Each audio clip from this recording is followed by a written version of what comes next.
नमस्कार, मी दिनकर शिंदे. आपण पाहताय डीएस न्यूज. तुमचं मत माझं मत मध्ये आपलं स्वागत. मित्रांनो, महत्वाचा विषय मी घेऊन आलोय आणि तो अभ्यासू विषय असा आहे की ज्या मनोज जरांगे पाटलांचं आंदोलन सुरू झालं आणि त्यांच्यावर पोलिसांनी लाठीचार्ज केला आंतरवाली सराटीमध्ये, त्यामध्ये हे आंदोलन संपूर्ण राज्यामध्ये पेटलं आणि संपूर्ण मराठा समाज हा कधीही एकवटला नाही. एवढ्या कोट्यावधीच्या संख्येनं जरांगे पाटलांच्या पाठीमागे एकवटला. त्याचं कारणही होतं की जरांगे पाटील हे प्रामाणिकपणे समाजासाठी काम करणारा युवा तरुण आहे, युवा नेता आहे. समाजाला पटलं आणि हा तडजोड करत नाही, चार भिंतीच्या आत कुणाशी बोलत नाही, कानगोष्टी करत नाही.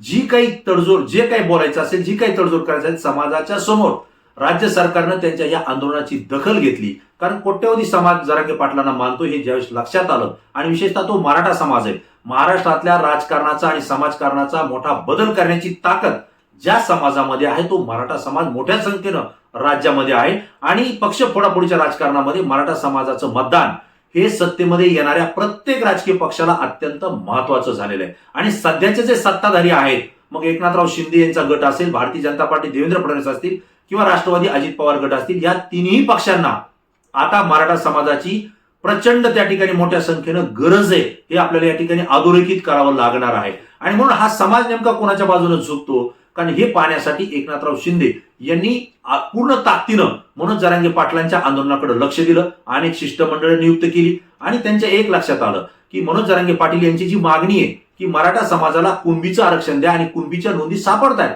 जर कुणबीच्या नोंदी आपण मोठ्या प्रमाणावर सापडल्या आणि तर मराठा समाजाला कुणबीचं आपोआप आरक्षण मिळतंय आणि एक प्रकारे जरांगे पाटलांच्या पाठीमागे जो कोट्यवधी मराठा समाज एकवटलाय तो मराठा समाजाला कुणबीची नोंद आपण केल्यामुळे आणि आरक्षण दिल्यामुळे तो आपल्या पाठीशी येईल आणि त्याचं मत आपल्या शिवसेनेच्या मागे आलं तर उद्धव ठाकरे यांच्यापेक्षा आपण अधिक मतं या ठिकाणी घेऊन राज्यामध्ये पुन्हा सत्तेत येऊ, हा जो विश्वास आहे एकनाथराव शिंदे यांना होता.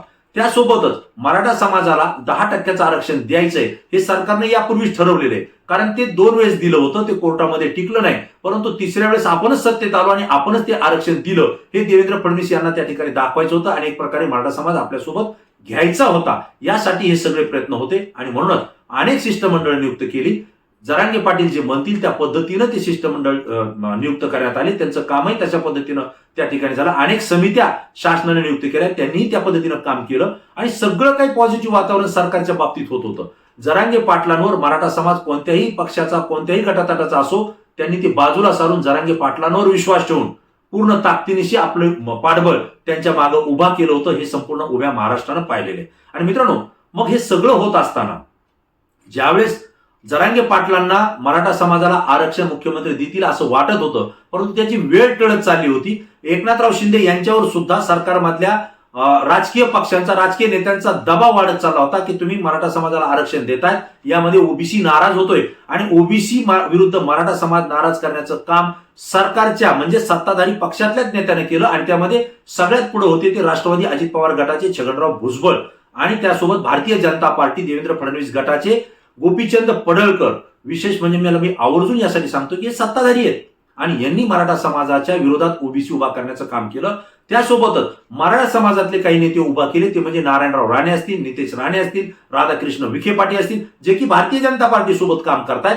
यांनी सुद्धा मराठा आणि ओबीसीचा वाद त्या ठिकाणी काही अंशी निर्माण करण्याचा प्रयत्न सातत्याने केला.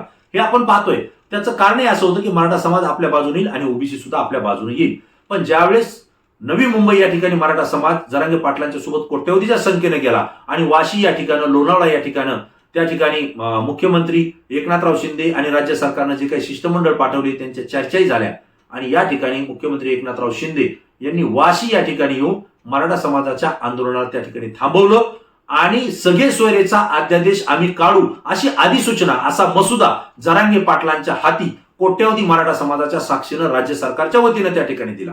मित्रांनो, या ठिकाणी मी आपल्याला डीएस न्यूजच्या माध्यमातून 2 वेळेस 2 व्हिडिओ टाकून सांगितलं होतं की एकनाथराव शिंदे एवढा मोठा जर मराठा समाजाचा निर्णय घेणार होते आणि आरक्षण देणार होते, तेही जरांगे पाटील आणि मराठा समाज म्हणेल त्या पद्धतीनं, म्हणजे कुणबीचं आरक्षण मिळतंय आणि सगळे सोयरेचा अध्यादेश आम्ही काढू असं ज्यावेळेस देत आहे, त्यावेळेस याचं श्रेय त्यांना मिळणार होतं, राज्य सरकारला मिळणार होतं.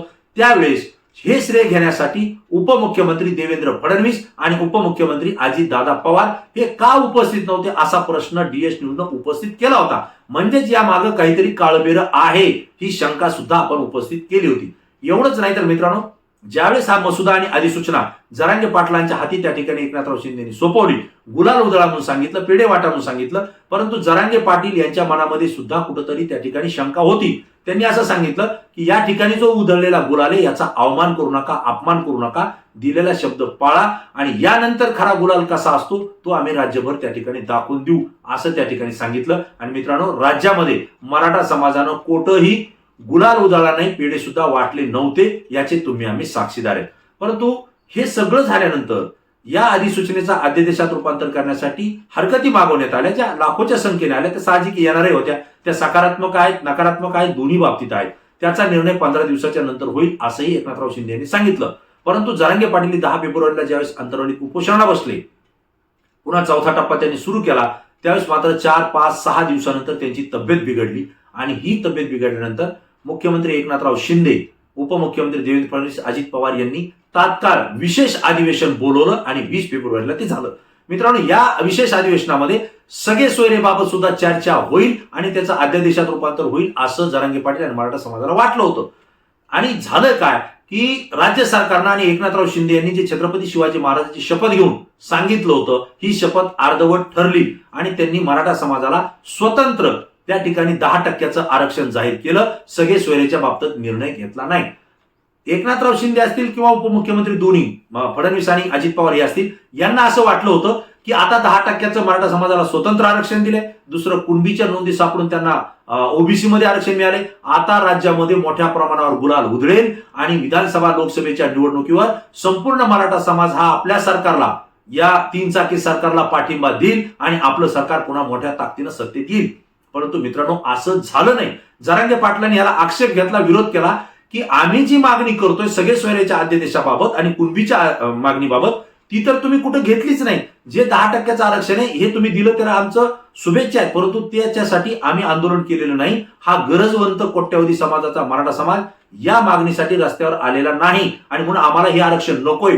कुठंही महाराष्ट्रामध्ये ना गुलाल त्या ठिकाणी उधळला गेला, ना पेढे, ना जल्लोष झाला. आणि इथंच नेमकी पाल चुकली, इथंच सरकारला आणि एकनाथराव शिंदे यांना हा मुद्दा खटकला. आणि त्यानंतर मात्र त्यांनी सरकारच्या वतीनं, सत्ताधाऱ्यातल्या पक्षाच्या वतीनं जरांगे पाटलावर प्रचंड दबाव आणण्याचा प्रयत्न केलेला आहे की तुम्ही 10% आरक्षण स्वीकारा आणि मोठा आनंद उत्सव साजरा करा. परंतु जरांगे पाटलांनी याला विरोध केलेला आहे. आणि मित्रांनो, ज्यावेळेस जरांगे पाटलांनी विरोध केला त्यावेळेस मराठा समाजाने राज्यभर देवेंद्र फडणवीस असतील, एकनाथराव शिंदे आणि अजितदादा पवार यांच्या तिघांच्याही पक्षाला प्रचंड विरोध करायला सुरुवात केलेली आहे. आणि आता या महायुती सरकारच्या पायाखालची वाळू घसरलेली आहे.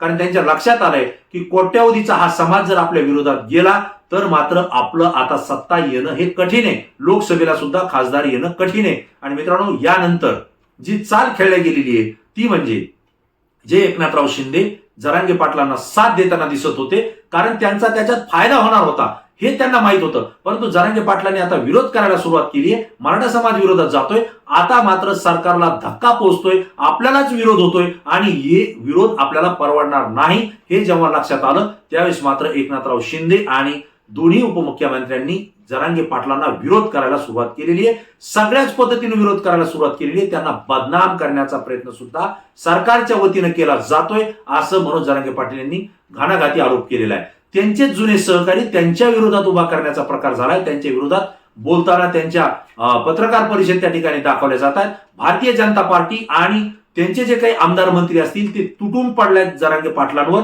आणि त्यांना ते विरोध करायला लागलेले आहेत. मित्रांनो, हे सगळं जे विरोध होतं, एकनाथराव शिंदे हे सुद्धा जरांगे पाटलांना आता विरोध करायला आणि जरांगे पाटील हे राष्ट्रवादी काँग्रेस शरद पवार यांची भाषा बोलतायत असा त्यांच्यावर आता आरोप केलाय.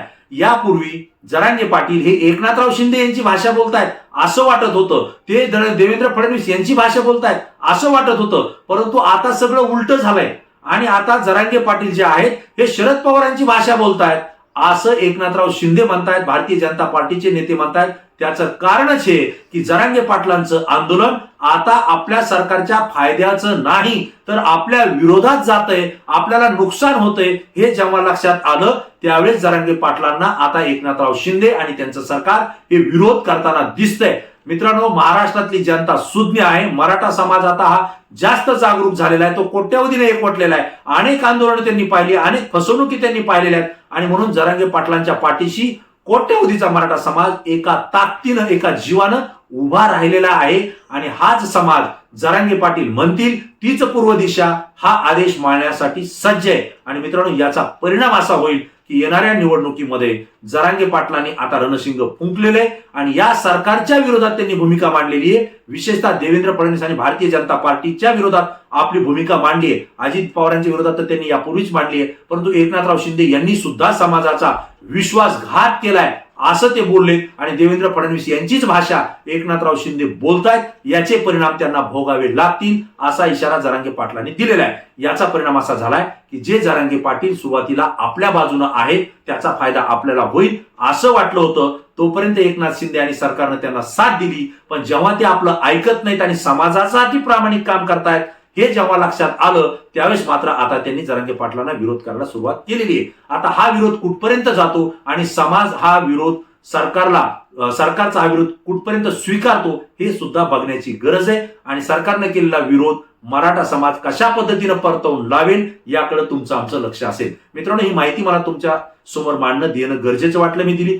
तुम्हाला याबद्दल काय वाटतं तुमची प्रतिक्रिया निश्चित द्या, कारण तुमची प्रतिक्रिया अत्यंत अभ्यासू असते आणि संपूर्ण महाराष्ट्रातून आली असते, ती आमच्यासाठी अत्यंत महत्वाची आहे. पण नवीन विषय नवीन मुद्दा घेऊन आपल्या समोर येईल. तोपर्यंत धन्यवाद.